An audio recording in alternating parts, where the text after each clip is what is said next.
Assalamualaikum warahmatullahi wabarakatuh. Bismillahirrahmanirrahim. Alhamdulillahirabbil alamin. Pemirsa, bertemu kembali dengan saya, Zainal Abidin.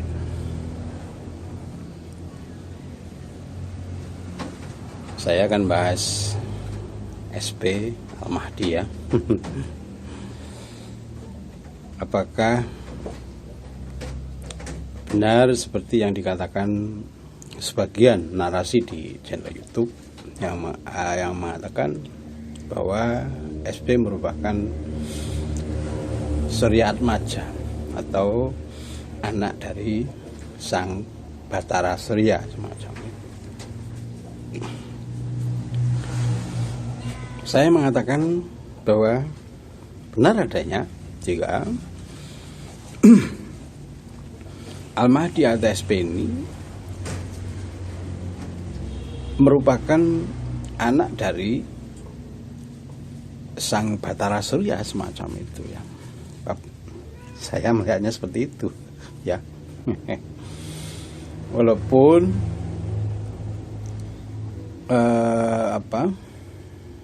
sebenarnya dalam diri Al-Mahdi atau SP ini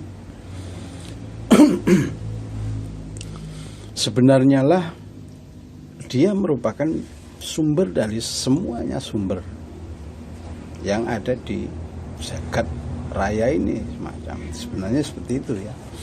Karena makna dari Al-Mahdi itu sendiri merupakan zat bahti, zat yang masih suci, belum tercampur dengan apapun, baik nama maupun bentuk-bentuk yang lain semacam itu.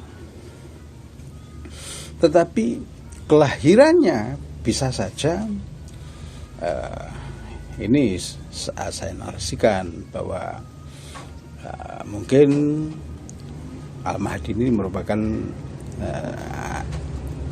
anak kandung gaib dari Kanjeng Ratu itu misalkan ya. Jadi juga anak gaib dari sang Batara Surya itu sendiri sebenarnya. Memang saya melihatnya seperti itu, benar adanya semacam itu ya. Sehingga apapun sebenarnya ya, apapun yang dinarasikan ini sebenarnya benar bahwa Al-Mahdi merupakan sumber dari semuanya sumber semacam itu. Karena kalau pemahaman Al-Mahdi merupakan sosok atau zat yang masih suci dan sumber dari semua sumber, maka semuanya itu benar adanya. Sebab apa ya? Kejadian sebenarnya ya jadi itu Al-Mahdi. Bahwa Al-Mahdi dikatakan satu raga 1000 jiwa ini benar adanya memang. Jika dikatakan Al-Mahdi itu sebagai Kalki Avatar, Buddha Maitreya, kemudian Al-Masih ya, kemudian sebagai seorang Yesus misalkan, ini benar adanya memang. Kalau dikatakan dalam diri Al-Mahdi ini juga Nabi Khidir, Nabi Muhammad, Nabi Isa, ini juga benar adanya. Semuanya siapapun itu mengarah ke satu sosok ini, kejadiannya ya seperti itu. Jadi bisa dikatakan Al-Mahdi ini merupakan inspirator dari semua jagat raya ini, macam itu ya. Macam itu. Ini bisa dipahami kalau dalam pemahaman ahli-ahli tasawuf, ahli tauhid itu mengatakan bahwa ya semacam itu ya. Kemudian zat suwung, kemudian dikatakan sebagai zat samun ya, suwung sejatinya ono sejatinya suwung semacam itu. Inilah zat Mahdi semacam itu. Oleh karena itu Al-Mahdi yang diutus juga merepresentasikan keadaan dirinya ini yang suci. Oleh karena itu saya melihatnya juga seperti itu. Kalau kemungkinan besar Al-Mahdi kok ya kayaknya tidak diketahui oleh sampean-sampean semacam itu. Karena apa? Yang tahu Al-Mahdi, bahwa Al-Mahdi dipetunjuk oleh Allah, ya Al-Mahdi itu sendiri. Ya. Dan ya mungkin tidak lebih dari 2 orang yang tahu selebihnya itu. Mungkin itu pun kalau ya yang memungkinkan seperti itu. Ya. Oleh karena itu, narasi apapun ya yang mengatakan bahwa dia terpilih, dia diperjalankan, dan apapun itu harus mengacu, kalau menurut saya semacam itu harus mengacu pada 2 hal, yaitu dia adalah ya representasi dari Nur Muhammad dan diislah dalam semalam, semacam itu ya. Jadi untuk mungkin dijelaskan dalam hadis bahwa keningnya lebar, hidungnya mancung, ini merupakan kata-kata seloka semacam itu, sehingga yang memahami bahwa al-hadis ini seloka ya Al-Mahdi itu sendiri ya. Demikian halnya dengan Jangka Jayabaya ini yang pernah saya baca itu mengatakan bahwa yang bisa menebak teka-teki atau apa ya cangkriman semacam itu, ini ya Al-Mahdi itu sendiri. Macam itu, seperti hadis-hadis yang dipahami oleh sampean-sampean. Yang lebih tahu hadis kebenaran, makna hadis itu seperti apa, ya Al-Mahdi itu sendiri. Sebab apa? Sebab Al-Mahdi merupakan representasi sebagai Nur Muhammad, semacam itu ya. Kemudian kalau Al-Mahdi kemudian lebih memahami kitab Al-Quran lebih dari sampean-sampean, ya tentu seperti itu. Kemudian kalau Al-Mahdi dipahami akan lebih memahami tentang kitab-kitab Weda, Tripitaka, dan yang kitab yang lain, ini juga benar adanya semacam itu ya. Kenapa? Karena bermuara pada satu sumber ya. Padahal sumbernya ya kalau di alam yang sebenarnya ya dia itu sendiri sebenarnya ya. Macam itu, sehingga akan menjadikan bahwa ada pemahaman dulu seperti gambarkan dalam wayang kulit semacam itu ya. Kemudian ada semacam dewa-dewa yang dipahami oleh masyarakat Hindu atau Buddha semacam itu.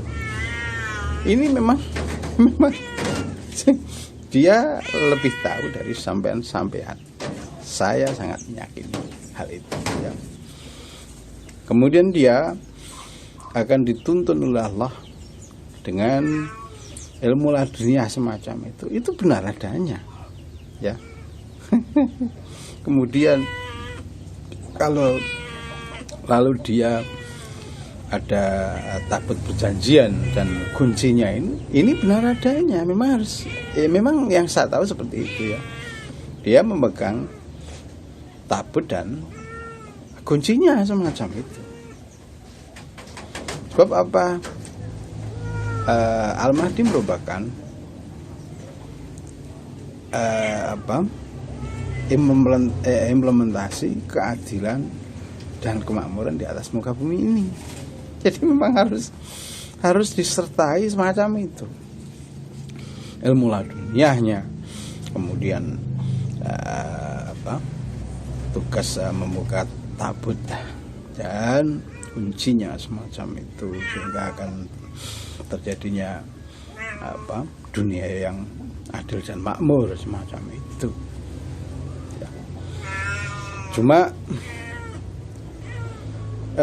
keadilan dan kemakmuran itu tidak bisa dipandang hanya sebatas sebatas pemahaman dalam hati, seolah-olah kalau keadilan itu digambarkan sebagai superhero yang bekerja semacam itu toh. Kemudian kemakmurannya harus dikatakan bahwa kita tidak usah bekerja tapi duitnya banyak semacam itu. Tidak bisa dibayangkan seperti itu. Karena apa? Yakinlah bahwa yang ditunjuk Al-Mahdi saat ini dalam wujud manusia. Ini yang harus sampean ingat adalah dalam wujud sebagai manusia. Oleh karena itu juga terbatas dengan sifat-sifat basyariah yang menyertainya. Oleh karena itu saat mungkin terjadi hal-hal yang seperti yang tidak bisa masuk akal semacam itu kejadiannya yaitu semacam mukjizat semacam itu, dan itu tidak terjadi terus menerus selalu seperti itu ya, semacam itu ya. Misalkan seperti mukjizat Kanjeng Rasul Muhammad sallallahu alaihi wasallam dulu membelah bulan misalkan ya, ini tidak terjadi setiap sampean meminta bukti coba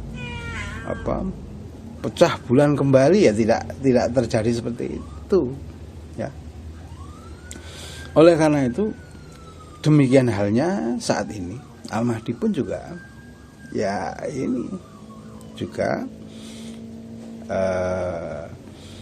dalam wujud manusia seperti sampean, sehingga jika terjadi sesuatu yang tidak masuk di nalar sampean tentu itu merupakan mukjizat macam itu, dan itu tidak selalu terjadi semacam itu ya.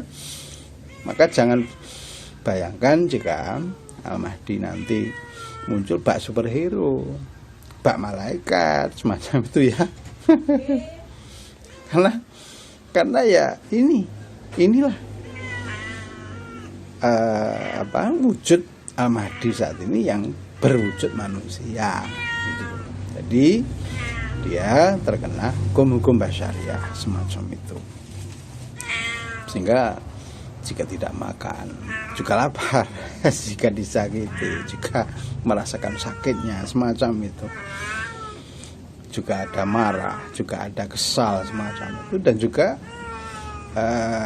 mempunyai nafsu seperti sampean juga semacam itu ya. Jadi jangan membayangkan seolah Al-Mahdi ini bak malaikat yang tidak punya nafsu semacam itu, kekuatannya super dan selalu menang. Kemudian sampean bayangkan pula bahkan kekuatan Allah dan selalu dimenangkan, tidak pernah kalah.